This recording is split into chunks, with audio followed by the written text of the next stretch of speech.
Hello and welcome to Ear to the Ground. Well, dogs like Jess here are part of every working farm and indeed part of many urban homes. But should they really be farmed in Ireland? And with several new motorways and bypasses opening this year, Ella looks at the impact on the ground. Helen meets a Kilkenny farm family who are hitting the high notes with their musical talent. But first, does dog breeding in this country need more regulation?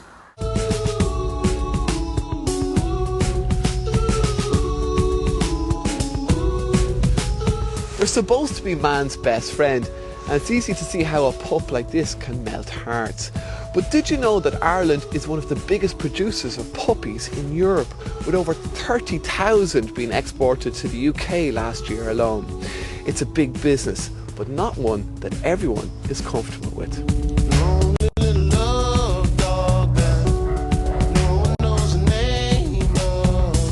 Organisations like the DSPCA are strongly opposed to intensive dog breeding. At the moment there are at least 600 breeders countrywide, ranging from farmers with a couple of breeding bitches to much larger operations. We have grave concerns about the welfare of the animals and the conditions they're being bred in. We've been involved in a number of cases where dogs were kept in completely unsanitary conditions with no access to light, adequate ventilation, proper food, veterinary care. The vast majority of breeders look after their dogs extremely well. They know that their dogs are valuable. They know that if they mistreat them, they won't breed for them. And as a result, they simply will lose business. There's a very small minority not doing it well. In every profession, there are bad farmers out there, bad joiners. That's just the reality of it. We feel that it is a good industry. We've done a very, very good job with it. It's an industry that's worth an awful lot of money to the Irish economy. It's one industry that has never been subsidised by anyone. We've done it all on our own, and we've built up a massive market in the UK and abroad. There was a time if you wanted a dog, you got onto your local farmer who just happened to have a fresh litter. These days it's a little bit different, with some of the largest dog farms in the state having up to 500 breeding bitches at any one time. David and Jonathan Hamilton are among the largest dog breeders in the country, based just over the border in County Tyrone. Yeah, so what have we got here? This is a whelping shed. A whelping shed? Yeah, so this is where the bitches would come in to have their pups. They come into the main kennel and they come into this building. So they're all centralised in one building. So where a dairy farmer has a calving shed, you have a whelping shed? Exactly. Look at him, he's pretty cute. Yeah. How old would he be now? That pup is... You've got all the information written on the bird down there. He's not a month old yet. He's about 3 weeks. The pups stay here until they're 8 weeks old. Then they'll sell for an average of €300 a head, though they can fetch as much as €1,500 each for rare breeds in the UK. Until recently, the Hamiltons were beef farmers, but BSE nearly wiped them out.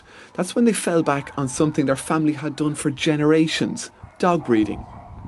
I think the reason that we have become so big at dog breeding is an economic one. While we love dogs and we enjoy working with dogs, dogs pay the bills here and they pay my mortgage. Give us an idea of the range of breeds you have here. Well, we have a large number of breeds, from the Chihuahua, which would be probably the smallest one, of the miniature Yorkie, right up to the Newfoundland, which is a giant dog.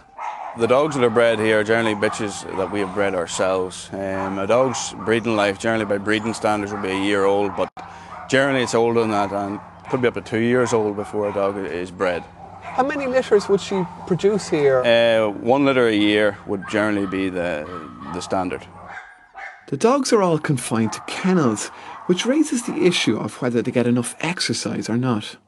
When a dog is reared in that environment, he doesn't know anything else. He has never... I can go to a dog pen, open the door, and the dog actually won't want to run outside because it's something he's never done. He's quite content and happy in the kennel that he's in. We've designed our kennels that they do exercise within the kennel. Now, if the vet would specify a dog that he felt needed attention in terms of behaviour, in terms of body condition, just for exercise, well then that animal is taken to one side and he gets exercised. Another concern is how well socialised the dogs can be. In other words, how familiar they are with human contact, something that's vital for animals destined to be pets. To care for animals appropriately, it's labour intensive to ensure that the animal has, the adequate care, socialisation, exercise. We have real concerns when we're looking at a commercial situation where huge numbers of animals, in excess of 100 animals, 200 animals, are being cared for by maybe only 3 or 4 people. The maths doesn't add up. Jerry Smith, who breeds 50 bitches, disagrees that dogs bred intensively can't be well socialised. We work with our dogs daily, and when we're not talking to them, we keep a radio with them. We always keep human contact from the day they're born. So when that pup comes into a family home, it'll not scare of the television or the radio or people shouting or people talking. It has already heard it from its born. We exercise all our dogs all the time, and we have a big field down the back there where we exercise all our dogs. But is it possible for you to exercise them all? I mean, you can't just let them all out and mill around, they tear stripes off each other. But no. But if you notice, our dogs are not cramped in small pens. Our dogs is all in big pens. So you're saying that every single dog here gets out every day unless they're whelping? Well, it would get out at least 3 times a week. Dogs must be bred somewhere, so they have to be bred in a licensed premises, somewhere where there's good standards and good controls. The Minister for the Environment, John Gormley, recently introduced legislation to regulate the industry. We are concerned about individuals, unscrupulous individuals in some cases, who understand that there is a lucrative business out there and who don't have the best interests of the animals at heart. But Canine Breeders Ireland are worried that responsible dog breeders are also being targeted by this bill. We have dog breeders whose licence fee will go up by over 18 times. What Minister Gormley is doing with these fees seems to be going against everything else that's been done in these islands in Europe, which is to keep the fees low, to get the establishments in. There's also serious disagreement as to whether local authority dog wardens are the right people to carry out inspections of premises. The dog wardens are people who have an interest in animal welfare. They are, I think, adequately qualified to carry out these functions. They're about the neutering of animals, the rehoming of animals. Their policy is against the breeding of animals. So how you would expect them to come into breeding establishments and tell a dog breeder what to do, it's entirely contrary to that whole field. The message that's coming from this bill is that it's wrong to breed dogs, and we would have a problem with that. Anybody who is in the business, who is complying with the proper standards, has absolutely nothing to fear.